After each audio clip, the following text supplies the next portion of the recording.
Hello everyone, this is the seventh part of C++ tutorial, and in this tutorial we are going to learn about the bitwise operators. So let's start. So what do you mean by bitwise operator?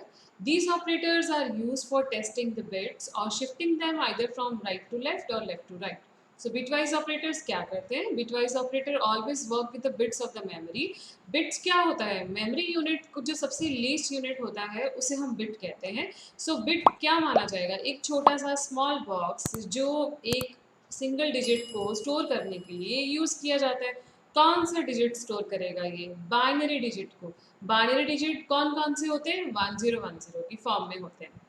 So suppose you have a number 1010 वाली form में, जिसे हम binary number कहते हैं. In binary number को store करने के लिए हमें बहुत सारे छोटे छोटे बॉक्स की ज़रूरत पड़ती है, और हर एक सिंगल नंबर जो होता है वो एक बिट में स्टोर होता है, एक बिट ऑक्यूपाई करता है मेमोरी में स्टोरेज के लिए. अगर आप ऐसे नंबर्स का कंपैरिजन करते हैं या फिर इन्हें लेफ्ट टू राइट और राइट टू लेफ्ट शिफ्ट करते हैं, उसके लिए आप कौन से ऑपरेटर को यूज़ करेंगे? That is the bitwise operator. So bitwise operator के बारे में हम और भी कुछ जानते हैं कि क्या करते हैं ये.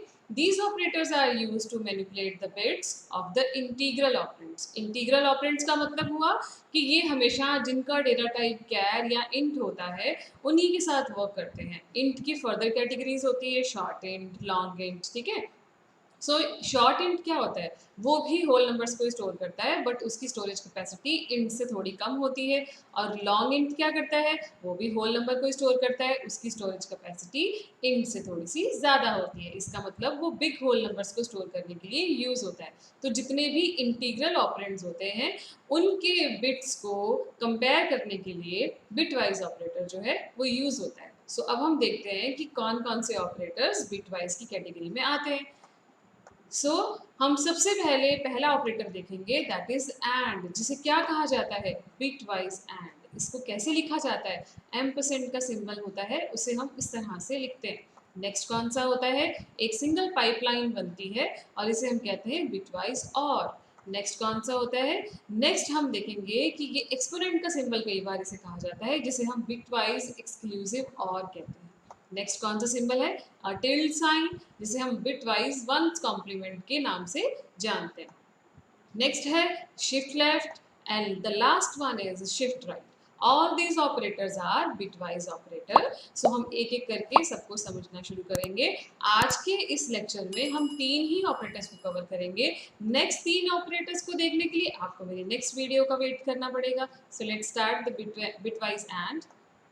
सो बिटवाइज एंड, बिटवाइज और बिटवाइज एक्सक्लूसिव और, हम इन तीनों को एक ही साथ किसी एक टेबल में एक्सप्लेन करेंगे. सो ये तीनों के तीनों जो ऑपरेटर्स होते हैं इन्हें हम लॉजिकल बिटवाइज ऑपरेटर्स भी कहते हैं. क्यों कहते हैं ऐसा? क्योंकि ये बिट बाय बिट कंपैरिजन करने के लिए यूज़ किए जाते हैं. जैसे हमने लॉजिकल ऑपरेटर में देखा था, कंपैरिजन करते हैं दो कंडीशन का लॉजिकल ऑपरेटर. उसी तरह से अगर आप बिट बाय बिट कंपैरिजन करना चाहते हैं तो ये तीनों ऑपरेटर अपनी अपनी तरह से कंपैरिजन करेंगे. ठीक है. बट एक रूल इसके साथ हमें ये ध्यान में रखना पड़ता है कि जो भी दो बिट्स को आप कंपेयर कराएंगे वो दोनों की दोनों बिट्स जो होंगी वो सेम टाइप की होनी चाहिए. ठीक है. सो हम सबसे पहले एक एग्जाम्पल देखते हैं, उसके अंदर हम टू बिट्स की एग्जाम्पल ले लेते हैं. एक मैंने कॉलम बनाया है ए और एक मैंने कॉलम बनाया है बी. सो बी में, ए और बी में आप देखिए, ए के अंदर मैंने कुछ डेटा या कुछ बिट्स आप कह सकते हैं जो स्टोर कराई हैं. सबसे पहले मैंने लिख दिया 0011 और बी के अंदर मैंने लिख दिया है 0101. सो अब हम इन दोनों को कंपेयर कराएंगे. सबसे पहले हम यूज करेंगे बिटवाइज एंड का यूज करते हैं. ठीक है. सो बिटवाइज एंड का यूज करके हम देखते हैं किस तरह से हमारा रिजल्ट आता है after comparison. So let's see. आप ये देखिए कि जो ए की जो फर्स्ट बिट है वो है 0, एंड जो सेकंड की जो फर्स्ट बिट है वो भी 0.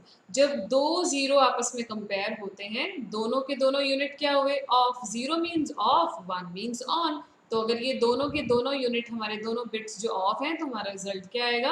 0 ही आएगा, मीन्स ऑफ ही आएगा. उसके बाद अगर एक बिट हमारी 0 है और एक बिट हमारी 1 है, इट मीन्स 1 ऑफ 1 ऑन, तो हमारे पास आंसर क्या आएगा? ऑफ आएगा आफ्टर कंपैरिजन.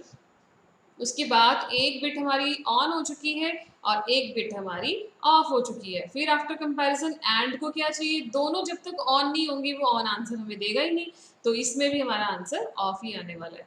अब जब हमने ए और बी में देखा दोनों बिट्स ऑन हो चुकी हैं, 1 1 है, तो इसीलिए हमारा आंसर बिट वाइज एंड क्या देगा हमें, आंसर हमें देगा 1 आंसर, क्योंकि दोनों बिट्स जब ऑन हो जाएंगी बिट वाइज एंड क्या करेगा, कंपैरिजन के बाद हमें 1 आंसर रिटर्न करेगा। नेक्स्ट हम देखेंगे बिटवाइज और किस तरह से वर्क करता है। और के नाम से ही हमें पता चलता है कि उसे दोनों बिट्स का ट्रू होना उसके लिए ज़रूरी नहीं है, वो किस तरह से आंसर देगा, लेट्स सी। सो नेक्स्ट हमने कंपेयर किया है ए और बी को, और हमने ऑपरेटर कौन सा यूज़ किया है, बिटवाइज और यूज़ किया है। सो अब हम यहाँ पे देखेंगे ए और बी, ये दोनों हमारे सिग्नल्स जो हैं वो ऑफ है, ये दोनों बिट्स हमारी ऑफ है इस टाइम पे। सो इसीलिए हमारा ए और बी क्या आएगा, ऑफ ही आएगा। सो अब हम ए और बी को देखेंगे, ए का जो हमारा बिट है वो हमारा ऑफ है और बी का बिट हमारा ऑन हो चुका है। सो इसीलिए हमारे पास आंसर क्या है, 1, दैट मीन्स ऑन। इसके बाद ए बिट हमारी ऑन है, बी हमारी ऑफ है, सो इसीलिए हमारे पास आंसर फिर से क्या आ गया, ऑन। और ए और बी लास्ट में तो दोनों ऑन ही है, इसीलिए एक्सक्लूसिव और ने हमें 1 आंसर रिटर्न किया। नेक्स्ट हमारे पास बचता है एक्सक्लूसिव और। एक्सक्लूसिव और हमें क्या आंसर देगा, हम ये देखते हैं। एक्सक्लूसिव और क्या करता है, जब हमारी दोनों बिट्स सेम होती है, ठीक है, उस टाइम पे तो वो हमें रिटर्न करेगा 0। और जब हमारी दोनों बिट्स डिफरेंट होती हैं उस टाइम पे हमें वो वैल्यू रिटर्न करेगा 1। तो आप देखिए ए और बी के अंदर हमें दोनों बिट्स इक्वल नज़र आ रही है, 0 0, और लास्ट में भी हमें दोनों बिट्स इक्वल नज़र आ रही है, 1 1। तो इसीलिए एक्सक्लूसिव और ने हमें क्या रिटर्न किया है, 0, और फिर नीचे भी हमें क्या रिटर्न किया है, 0।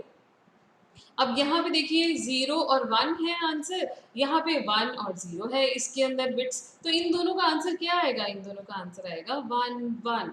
तो आपको इस चीज़ से ध्यान रखना है कि जो एक्सक्लूसिव और होता है वो हमें 1 आंसर तब देता है जब दोनों बिट्स डिफरेंट हैं, और हमें 0 आंसर तब देता है जब दोनों बिट्स सेम हैं, ठीक है। तो इस चीज़ का हमें ध्यान रखना है। तो अभी आपने ये देखा कि हमने इनका कंपैरिजन किस तरह से किया।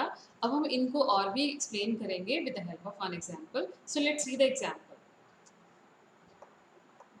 So assume that we have 3 integer values a, b and c, okay?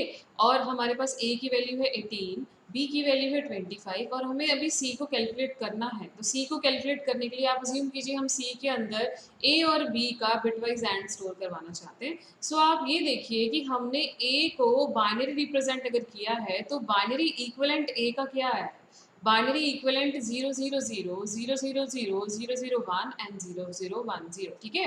तो ये हमारे पास बाइनरी रिप्रेजेंटेशन ऑफ ए है, और इसके बाद हमने नीचे ही बाइनरी रिप्रेजेंटेशन ऑफ बी लिखा है। अभी हम अगर इन दोनों जितने भी हमारे पास वैल्यूज आई हैं हमें जो दिख रही हैं ए और बी की बाइनरी वैल्यूज दिख रही हैं, इनका अगर हम बिट वाइज एंड निकालेंगे तो किस तरह से निकालेंगे, तो इसको हम देखते हैं। सो देखिए बिट वाइज एंड को कैलकुलेट करने के लिए हम कहाँ जाएंगे, हम राइट साइड से कैलकुलेट करेंगे, लेफ्ट की तरफ मूव करेंगे, और किस तरह से आंसर कैलकुलेट होगा।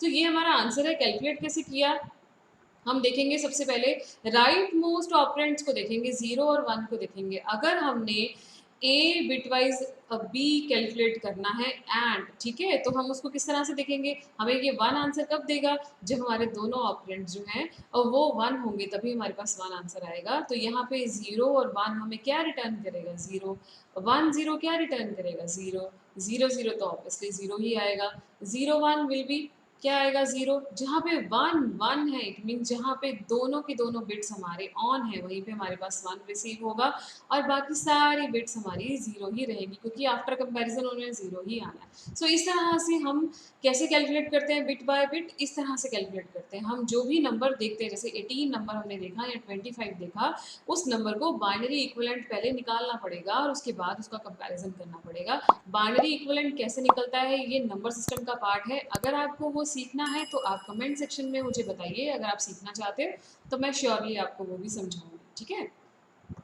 सो अभी हम नेक्स्ट क्या कैलकुलेट करेंगे, अब हम नेक्स्ट कैलकुलेट करेंगे बिटवाइज और। बिटवाइज और हमें 1 कब देता है, जब दोनों सिग्नल्स में से एक सिग्नल अगर ऑन होगा, अगर दोनों बिट में से हमारी एक बिट ऑन होगी एक बिट ऑफ होगी, तब भी हमें जो बिटवाइज और है वो हमें 1 आंसर दे देगा।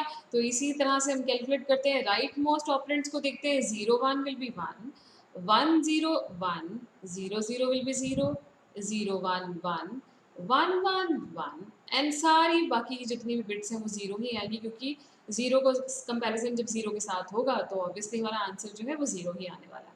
अब थर्ड हमारे पास कौन सा है, थर्ड हमारे पास है एक्सक्लूसिव और। एक्सक्लूसिव और का मैंने आपको बताया था वो किस तरह से आंसर कैलकुलेट करता है।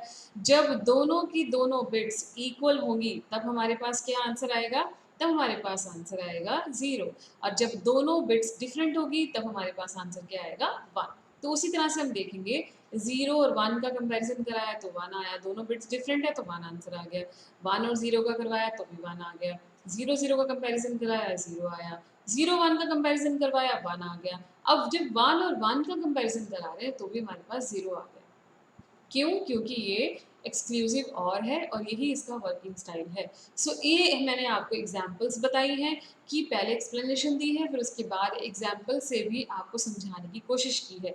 अब जो बाकी के बिटवाइज ऑपरेटर्स हमारे रह गए हैं वो हम नेक्स्ट लेक्चर में कवर करेंगे। आपको अगर सीखना है, अब बाकी के ऑपरेटर्स को समझना है, आप मेरे नेक्स्ट लेक्चर का ज़रूर वेट कीजिएगा और उसको ज़रूर देखिएगा। अगर आपको कोई भी प्रॉब्लम है या आप कोई भी क्वेश्चन पूछना चाहते हैं, आप कमेंट सेक्शन में लिख सकते हैं अपनी प्रॉब्लम।